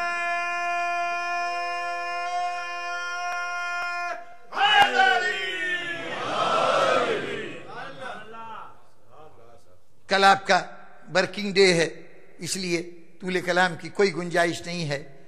ہر چند کے اب وہ ایام آ گئے ہیں کہ جس کے اندر زیادہ سے زیادہ تفصیلات کا دل چاہتا ہے۔ ایک طرف یہ بھی ہوتا ہے کہ وہ حصہ کہ جس کے اندر کچھ تفصیلات گوش گزار کی جا رہی ہیں وہ بھی تفصیل سے ہو جائے، اور پھر مصائب کے میدان میں بھی اگر نگاہیں محروم رہ جائیں آنسوؤں کے نعمت سے تو دل کے اوپر ایک بوجھ سا رہ جاتا ہے۔ وہاں بھی ضرورت محسوس ہوتی ہے کہ کچھ تفصیل بیان کی جائے۔ اب جب کہ صورتحال یہ ہو کہ واقعہ گفتگو اس مقام پہ آ چکی ہو جہاں ان ذرائع کا ذکر ہو کہ جس کے ذریعے سے امام نے اس واقعے کو پھیلایا، تو پھر صرف 1-2 شہادتوں کے ذکر سے بات پوری طرح واضح نہیں ہوگی۔ آپ سے 3 سال پہلے ملاقات ہوئی تھی تو تقریباً انہی تاریخوں کے مجلسوں میں میں نے ایک مجلس میں 5-6 ایسی شخصیتوں کا ذکر کیا تھا جو کربلا کے اندر شہید ہوئے تھے.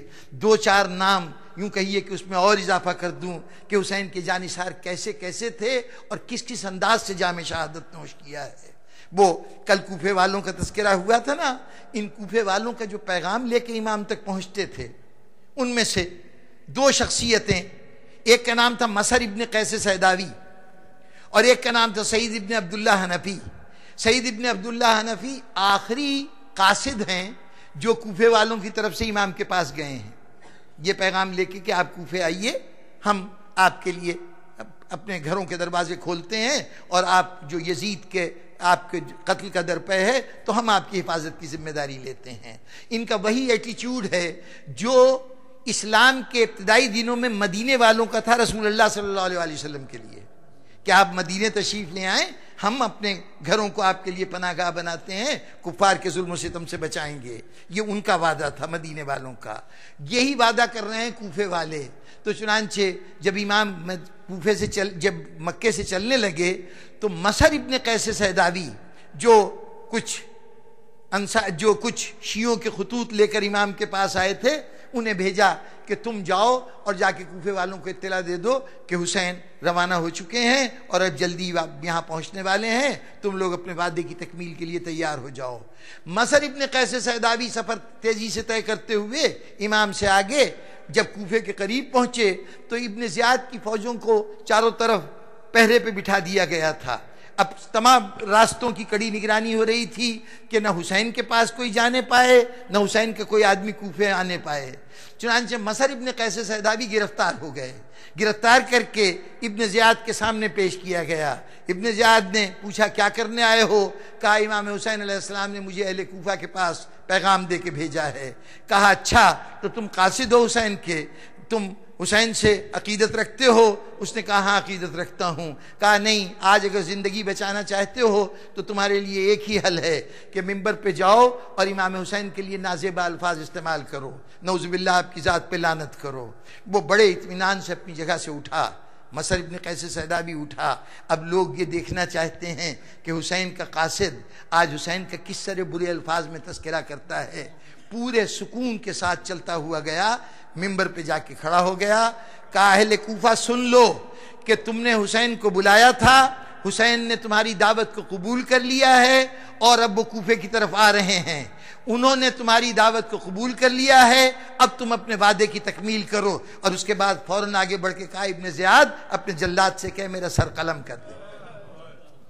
مسر ابن قیس سیداوی شہید ہو گیا، لیکن باب محبت میں ایک عظیم باب کا اضافہ کر گیا.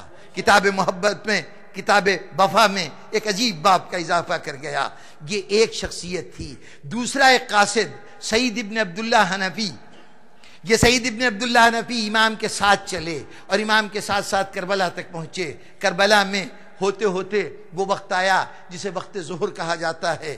وقت ظہر سے پہلے ایک بہت بڑا حملہ ہو چکا ہے جسے حملہ اولا کہتے ہیں، جس میں ایک حملے میں امام کے 50 ساتھی شہید ہوئے تھے. 50 افراد ایک حملے میں شہید ہوئے تھے. اب چھوٹی سی جماعت رہ گئی ہے. اس چھوٹی سی جماعت میں ایک شخصیت تھے ابو ثمامہ سیداوی. انہوں نے بارگاہ امامت میں حاضر ہو کے کہا مولا چاہتے ہیں، اب چند لمحوں میں موت سے دوچار ہونے والے ہیں، مولا دل چاہتا ہے کہ زندگی کی آخری نماز آپ کی اقتداء میں پڑھ لیں، آپ کے پیچھے آخری نماز پڑھنے کی سعادت مل جائے. امام نے کہا، اس وقت عجیب بات کہی، کہا خدا تجھے نماز گزاروں میں شمار کرے. ابو ثمامہ تو نے بر وقت نماز ظہر کا ذکر کیا، خدا تجھے نماز گزاروں میں شمار کرے. یہ کتنی بڑی بات ہے کہ جو کربلا کا جہاد کر رہا ہے، امام کے پرچم تلے جہاد کر رہا ہے، امام اس کے لیے یہ دعا کر رہے ہیں کہ خدا تمہارا شمار نماز گزاروں میں کرے. سوچئے کہ نماز گزاری کا کیا مقام ہے. اور اس میں امام کی ایک پیشین گوئی بھی شامل تھی. یہ جو دعا دی ہے اس میں پیشین گوئی بھی شامل تھی. ایسا لگتا ہے کہ امام کی نگاہ میں ہے کہ ابو ثمامہ سیداوی کو تمنا تو کی ہے نماز پڑھیں، لیکن یہ نماز پڑھ نہیں پائیں گے. ہوا یہ تھا کہ اس کے فوراً بعد امام نے کہا اچھا نماز کا وقت ہے، صفیں آراستہ کرو، یعنی وہ جو چند افراد ہیں صفیں بناؤ اور دیکھو ذرا جا کے ان سے کہہ دو یزید کی فوجیوں سے کہہ دو کہ کچھ دیر کے لیے جنگ روک لیں، تیر اندازی روک لیں، ہم خدا کی عبادت کر لیں۔ تو جب جا کے دو شخصیتیں ابو ثمامہ سیداوی اور حبیب ابن مظاہر، یہ دو آدمی گئے اور انہوں نے جا کے کہا تھوڑی دیر کے لیے جنگ روک لو، ہم نماز پڑھ لیں۔ اس پر ایک شقی نے کہا کہ حسین کے نماز پڑھنے کا کیا فائدہ، ان کی نماز کیا قبول ہوگی؟ بس یہ سننا تھا کہ حبیب اور ابو ثمامہ سیداوی کو جلال آ گیا، حسین کی نماز قبول نہیں ہوگی، تم قاتل اولاد رسول، تمہاری نمازیں قبول ہوں گی، اور حسین جس کے گھر سے تمہیں نماز ملی ہے اس کی نماز قبول نہیں ہوگی۔ دونوں نے فوراً امام کو دور سے سلام کیا، مولا اب اتنی مہلت نہیں ہے کہ آپ کی خدمت میں حاضر ہوں، ہمیں اجازت دیجئے کہ ہم اس گستاخ کو اس کا جواب دیں۔ دونوں میدان میں گئے اور جہاد کرتے کرتے دونوں شہید ہو گئے، حضرت حبیب بن مظاہر بھی، حضرت ابو ثمامہ سیداوی بھی۔ اور ادھر امام نے حکم دیا اپنے اصحاب کو، آؤ صفیں بناؤ۔ صفیں بنی، اب کتنی صفیں بنی ہوں گی ذرا سوچئے کہ وہ جو جتنے آدمی بچے ہوئے ہیں ان کی کتنی تعداد رہی ہوگی۔ انہوں نے اپنے آپ کو ترتیب دیا، کھڑے ہوئے، امام نے نماز پڑھانا شروع کیا۔ ادھر اشقیہ کی طرف سے تیر چل رہے تھے، امام نے اشارہ کیا، دو شخصیتیں زہیر ابن قین اور سعید ابن عبداللہ حنفی یہ آگے کھڑے ہو گئے، یہ آگے کھڑے ہو گئے۔ کیا کام کر رہے ہیں؟ جو تیر امام کی طرف آ رہا ہے سینے پہ روک رہے ہیں۔ جناب والا، ایک جماعت حسین کے پیچھے نماز پڑھ رہی ہے، یہ دو نمازی حسین کے آگے کھڑے ہو کے تیر کھا رہے ہیں۔ اب یہ کوئی فقیہ بتائے کہ اس وقت کس کی نماز افضل ہے، وہ جو نماز فریضہ ادا کر رہے ہیں یا یہ جو نماز مؤدت ادا کر رہے ہیں؟ کون بتائے کہ کس کی نماز افضل ہے؟ باہر طور تیر برستے رہے۔ اب ذرا عالم تصور میں غور کیجئے کہ کم از کم ہزاروں کی فوج میں سے اگر کچھ لوگ قریب آ کے تیر برسا رہے ہوں تو تیر برسانے والے تو مختلف مقامات پہ کھڑے ہوئے ہیں، لیکن نشانہ جتنا چھوٹا ہوگا اتنا نشانے کے قریب پہنچ کر یہ پھیلے ہوئے تیر جمع ہونے شروع ہو جائیں گے۔ اگر 1000 کمانوں سے بھی تیر نکلیں تو امام کی اس چھوٹی جماعت تک پہنچتے پہنچتے یہ تیر لوہے کی دیوار بن جائیں گے۔ اور اس کو روکنے کے لیے کون ہے؟ دو جوانوں کے سینے ہیں۔ بس سامعین گرامی، ادھر امام کی نماز آخری مرحلے پہ پہنچی، ادھر سعید ابن عبداللہ حنفی زمین پہ گر گئے۔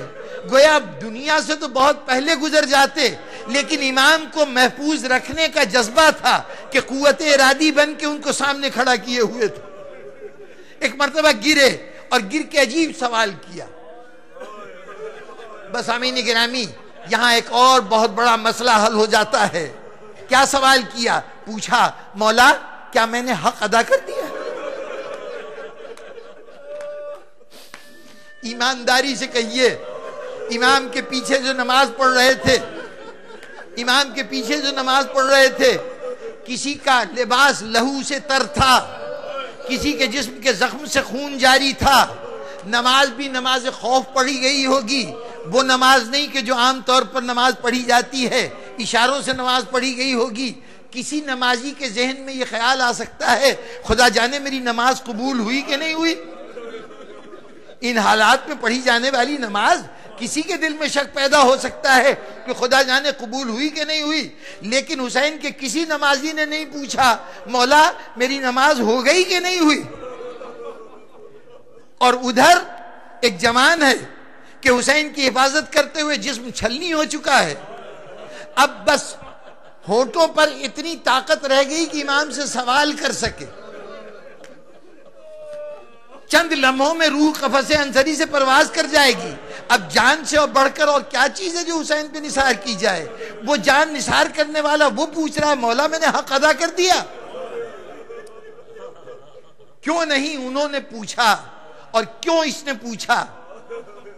حسین کے پیچھے نماز پڑھنے والوں نے کیوں نہیں پوچھا؟ انہوں نے کیوں پوچھا؟ اس کی بنیادی وجہ یہ ہے کہ حسین کے پیچھے جو نماز پڑھ رہے تھے وہ فقہ کے مسئلے جانتے تھے، وہ اپنی اپنی جگہ پر خود وہ مقام رکھتے تھے کہ ان میں سے ہر شخص مجتہد ہونے کا شرف رکھتا تھا، فقہ کی ایک ایک جزیات سے واقف تھا، اسے معلوم ہے کہ کس وقت میں فرض نماز کیسے ادا کی جاتی ہے، ان کو ضرورت نہیں تھی کہ پوچھیں، لیکن جو آگے کھڑا ہوا تھا وہ فرض نماز نہیں پڑھ رہا تھا، وہ مودت کی نماز پڑھ رہا تھا، وہ محبت کی نماز پڑھ رہا تھا۔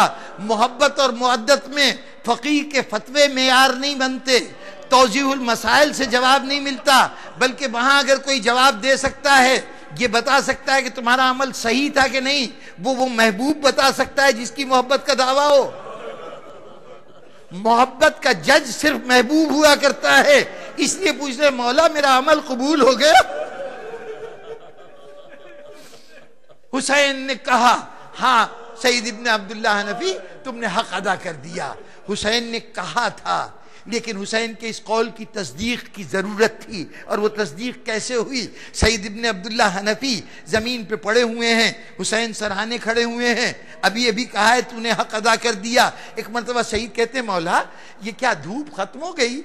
میرے جسم میں یہ سایہ سا کیسا ہے؟ کہا سید آنکھیں کھول، دیکھ میرے نانا اپنی ابا کا سایہ کیے ہوئے، اپنی ابا کا سایہ کیے ہوئے۔ کہا مولا میرے ہر زخم کی تکلیف ختم ہو گئی۔ کہا میرے بابا علی برہم لگا رہے ہیں۔ ابھی تک سعید پوچھتا جا رہا ہے، حسین جواب دیتے جا رہے ہیں، پتہ نہیں سعید نے کیا دیکھا یا کیا سنا۔ ایک مرتبہ حسرت سے اصحاب کی طرف دیکھا، خدا کے لیے میرے پیر سمیٹ دو، میرے سے پیر سمیٹ دو۔ سعید کیا بات ہے؟ کہا قدموں کی طرف سے ایک بیوی آ رہی ہے، کہہ رہے سعید تجھے جنت لے جانے کے لیے فاطمہ خود جنت سے آئی ہے۔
حسین حسین حسین حسین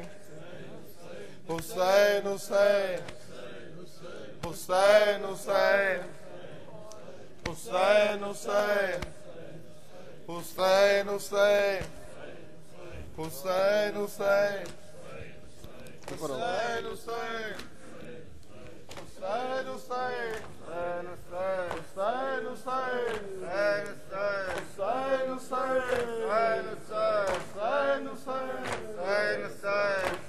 حسین حسین حسین حسین حسین حسین حسین جب میرے گھر میں علم ہے تو علمدار بھی ہو، جب میرے گھر میں علم ہے تو علمدار بھی ہو، جب میرے گھر میں علم ہے تو علمدار بھی ہو، جب میرے گھر میں علم ہے تو علمدار بھی ہو۔ ایک جری چاہیے تاریخ شجاعت کے لیے، کربلا میں میرے شبیر کی نصرت کے لیے، اور ناموس پیغمبر کی حفاظت کے لیے۔ یا الہی مجھے عباس سا بیٹا دے دے، جب میرے گھر میں علم ہے تو علمدار بھی ہو، جب میرے گھر میں علم ہے تو علمدار بھی ہو۔ شکر سر شکر تیرا شبر و شبیر دیے، بیٹیاں دی ہیں تو زینب کلثوم مجھے، بعد اس کی میری بس ایک دعا کے بدلے۔ یا الہی مجھے عباس سا بیٹا دے دے، جو میرے گھر میں علم ہے تو علمدار بھی ہو،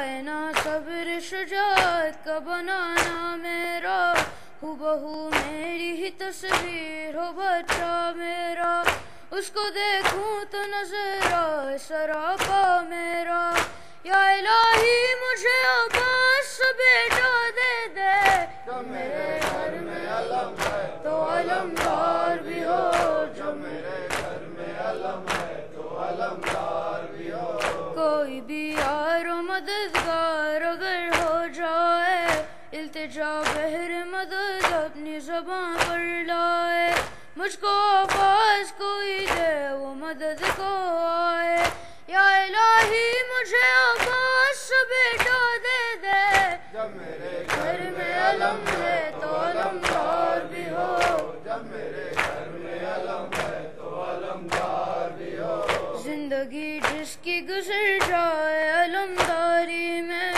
اپنے بازو بھی کٹا دے جو فداکاری میں، سب سے آگے نظر آئے جو وفاداری میں، یا الہی مجھے عباس بیٹا دے دے، جب میرے گھر میں علم ہے تو علمدار بھی ہو، جب میرے گھر میں علم ہے تو علمدار بھی ہو، نام اس کا ہو جن ہونٹوں پہ وہاں پیاس نہ ہو، کوئی امید نہ ٹوٹے کوئی بے آس نہ ہو، یاد کر کے اسے تنہائی کا احساس نہ ہو، یا الہی مجھے عباس بیٹا دے دے، جب میرے گھر میں علم ہے تو علمدار بھی ہو، جب میرے گھر میں علم ہے تو علمدار بھی ہو، جب میرے گھر میں علم ہے تو علمدار بھی ہو، جب میرے گھر میں علم ہے تو علمدار بھی ہو،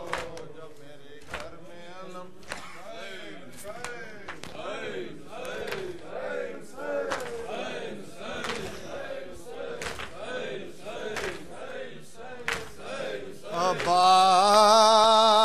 عباس ہی کلے کر نام ابتدا کریں گے، عباس ہی کلے کر نام ابتدا کریں، عباس ہی کلے کر نام ابتدا کریں گے، عباس ہی کلے کر نام ابتدا کریں گے، اور جب تذکرہ وفا کا اہل وفا کریں گے، عباس ہی کلے کر نام ابتدا کریں گے، اور دریا پہ کر کے قبضہ عباس کہہ رہے ہیں، دریا پہ کر کے قبضہ عباس کہہ رہے ہیں، اور دریا پہ کر کے قبضہ عباس کہہ رہے ہیں، دریا پہ کر کے قبضہ عباس کہہ رہے ہیں، اور دریا پہ کر کے قبضہ عباس کہہ رہے ہیں، ہم تشنگی کو راش کے آب بقا کریں گے، عباس ہی کلے کر نام ابتدا کریں گے، عباس ہی کلے کر نام ابتدا کریں گے، اور بھائی سے کہہ رہی ہے بھائی کی جان ساری، بھائی سے کہہ رہی ہے بھائی کی جان ساری، اور بھائی سے کہہ رہی ہے بھائی کی جان ساری، اور جان ہزار پائے پھر بھی فدا کریں گے عباس ہی کا لے کر نام، فدا کریں گے عباس ہی کا لے کر نام، فدا کریں گے۔ اور کچھ خاک پائے عباس آئے ہمیں میسر، کچھ خاک آئے ہمیں میسر، اور کچھ خاک پائے عباس آئے ہمیں میسر، ہم دل کی آئینوں پر اس سے جلا کریں کہ عباس ہی کا لے کر ابتدا کریں گے، عباس ہی کا لے کر ابتدا کریں گے۔ اور عباس راہ حق میں کچھ اس طرح چلے ہیں، عباس راہ حق میں کچھ اس طرح چلے ہیں، اور عباس راہ حق میں کچھ اس طرح چلے ہیں، حشر رہنمائی خود ناک سے پا کریں گے، عباس ہی کا لے کر نام ابتدا کریں گے، عباس ہی کا لے کر نام ابتدا کریں گے۔ اور کس کو خبر تھی اپنے خون سے حسین و عباس، کس کو خبر تھی اپنے خون سے حسین و عباس، اور کس کو خبر تھی اپنے خون سے حسین و عباس، اس خاک کربلا کو خاک شفا کریں گے، عباس ہی کا لے کر نام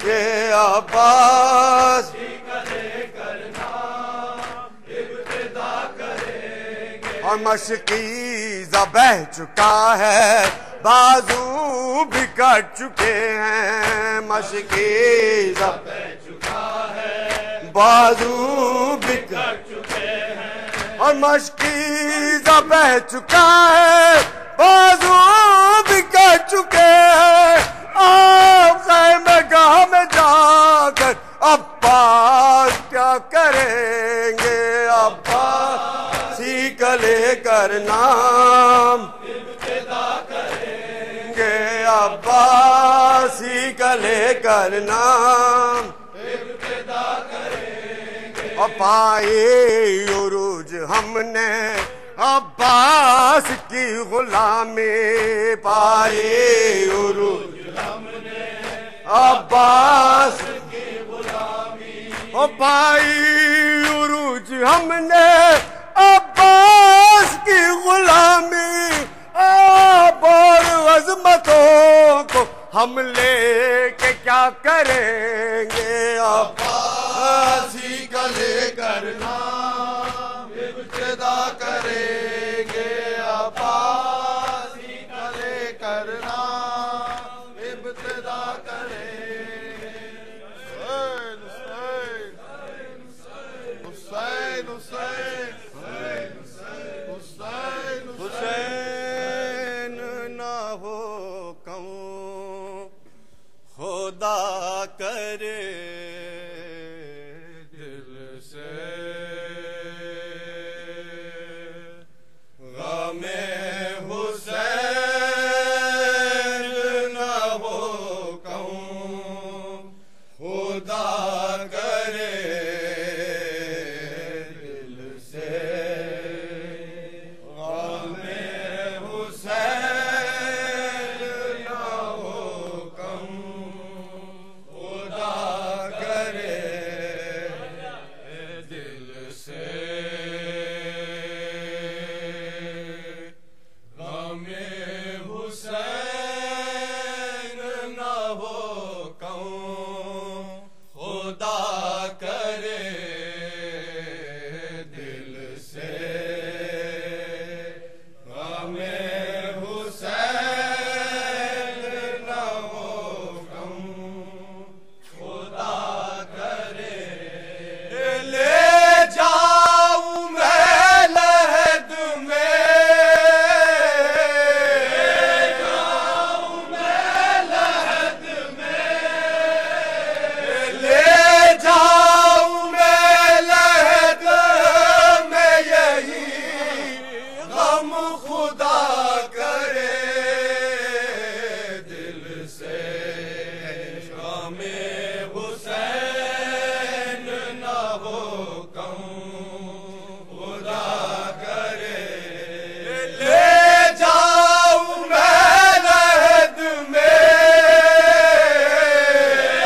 پر ہو یا حسین،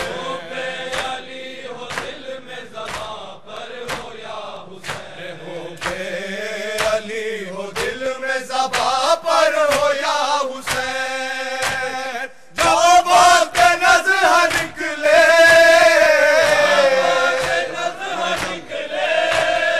جب وقت نظر نکلے میرا دم خدا کرے دل سے، ہمیں حسین نہ ہو کون خدا کرے دل سے،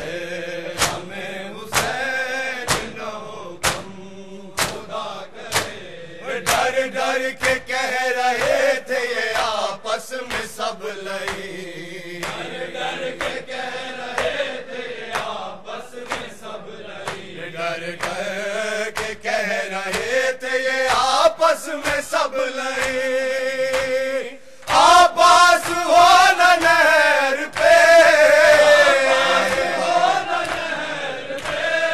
آپاس ہو نہ نہر پہ، ہم خدا کرے دل سے، ہمیں حسین نہ ہو خدا کرے دل سے، ہمیں حسین نہ ہو خدا کرے، خیمے میں کر رہی تھی سکینہ یہی دعا،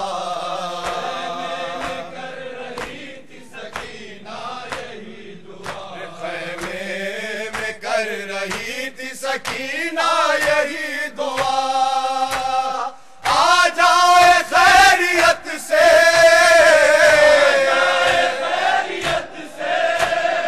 آ جائے خیریت سے میرے ہم خدا کرے دل سے، ہمیں حسین نہ ہو کم خدا کرے دل سے، ہمیں حسین اکبر نے شہ کے سامنے توڑا تھا جیسے دوں، اکبر نے شہ کے سامنے توڑا تھا جیسے دوں، اکبر نے شہ کے سامنے توڑا تھا جیسے دوں، کوئی بزر نہ دیکھے، کوئی بزر نہ دیکھے، یہ عالم خدا کرے دل سے، ہمیں حسین نہ ہو خدا کرے دل سے، ہمیں حسین نہ ہو خدا کرے، اب تک ہے زبانوں پہ علمدار علمدار، عباس علمدار، عباس علمدار، اب تک ہے زبانوں پہ علمدار علمدار، عباس علمدار، عباس علمدار، اب تک ہے زبانوں پہ علمدار علمدار، عباس علمدار، عباس علمدار، ساقی سے بات چلتی ہے آ جاؤ اے بھائی، عباس علمدار، عباس علمدار، ہوتے ہو کہاں بھاگ گئی دریا کی ترائی، عباس علمدار، عباس علمدار، ہوتے ہو کہاں بھاگ گئی دریا کی ترائی، عباس